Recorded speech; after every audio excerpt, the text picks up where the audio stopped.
કેમ છો પબ્લિક? તો આજે આપણે કરવાના છીએ ધોરણ 12 નું પ્રકરણ 1 નું સ્વાધ્યાય 1.1 માં સવાલ નંબર 3. તો જોઈએ કયો સવાલ આપણને આપેલો છે. તો સવાલ કંઈક આવો આપ્યો છે. ગણ 1 2 3 4 5 6 એક સેટ ગણ આપણને આપેલો છે 1 2 લઈને 6 સુધી. મારે વ્યાખ્યાયિત સંબંધ એના માટે સંબંધ આપેલો છે આર બરાબર એ બી, જ્યાં વિધેય શું છે બી બરાબર શું થવું જોઈએ a + 1 થવું જોઈએ. એ સ્વવાચક, સમિત કે પરંપરિત સંબંધ છે કે નહીં તે ચકાસો. એટલે આ ત્રણમાંથી કયો સંબંધ થશે અને કયો નહીં થાય એ આપણે શું કરવાનું છે, ચેક કરવાનું છે. તો જોઈએ કઈ રીતે ચેક કરીશું. સૌથી પહેલા તો સંબંધ લઈએ આપણે સ્વવાચકતાનો સંબંધ. સ્વવાચકતાનો સંબંધ શું કહે છે કે પોતાનો જ કોઈ ઘટક લઈએ તો પોતાની જ જોડે સંબંધ હોવો જોઈએ. ધારો કે કોઈ ઘટક લીધો એ, તો એનો સંબંધ પોતાની જ જોડે હોવો જોઈએ. એનો મતલબ કે જો આપણે એ લઈએ તો શું થશે, આપણી પાસે વિધેય શું છે બી, તો બી ની જગ્યાએ પણ શું આવી ગયો એ, તો એ બરાબર a + 1 કોઈ દિવસ શક્ય નથી. કેમ શક્ય નથી? હવે આપણે સૌથી પહેલા તો આર બનાવી લઈએ. આર બરાબર શું થઈ જશે, સૌથી પહેલા એ ની જગ્યાએ મૂકીએ 1, તો બી ની જગ્યાએ શું આવશે 1 + 1 2. બી ની જગ્યાએ એ ની જગ્યાએ મૂકીએ 2, તો શું આવશે 2 + 1 3.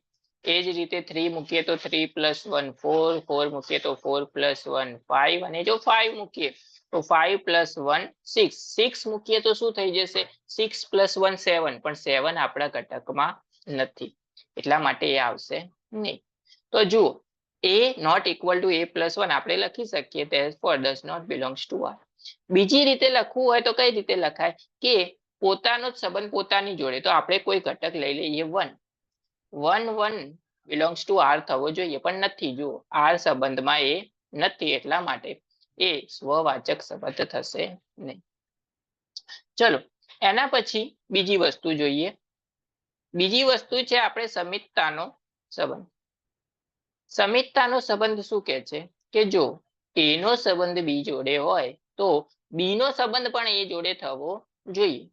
એનો મતલબ એવો કે જો a બી belongs to આપણે R લઈએ તો શું થશે, બી બરાબર a + 1 થશે. પણ એનું ઊંધું પણ થવું જોઈએ, એટલે કે a બરાબર b + 1 પણ થવું જોઈએ. એટલે કે બી એ ઓલ્સો બિલોંગ્સ ટુ આર હોવો જોઈએ, પણ ના થાય. કેમ ના થાય? કારણ કે જો બી બરાબર a + 1 હોય તો આપણે જો a ને કરતા બનાવીએ તો 1 ક્યાં જતો રહેશે, સામે. તો a બરાબર શું થાય, b - 1 થાય, ના કે +1. તો ઇક્વેશન આપણા માટે કયું છે, આ બનશે, આ બનશે નહીં. હવે ઉદાહરણ બીજી રીતે સમજવું હોય તો બીજી રીતે કેવી રીતના સમજાય, એક એક્ઝામ્પલ લઈ લો આપણા R માંથી 1 અને 2. તો 1 2 belongs to R છે, હા સંબંધમાં છે, પરંતુ 2 1 આપણા સંબંધમાં નથી, does not belongs to R. તો આપણા સંબંધમાં 2 1 નથી એટલા માટે કહી શકાય કે આપેલો સંબંધ એ સમિતતાનો સંબંધ ધરાવતો નથી. ચલો એના પછી ત્રીજો સંબંધ જોઈએ આપણે, પરંપરિતતાનો સંબંધ.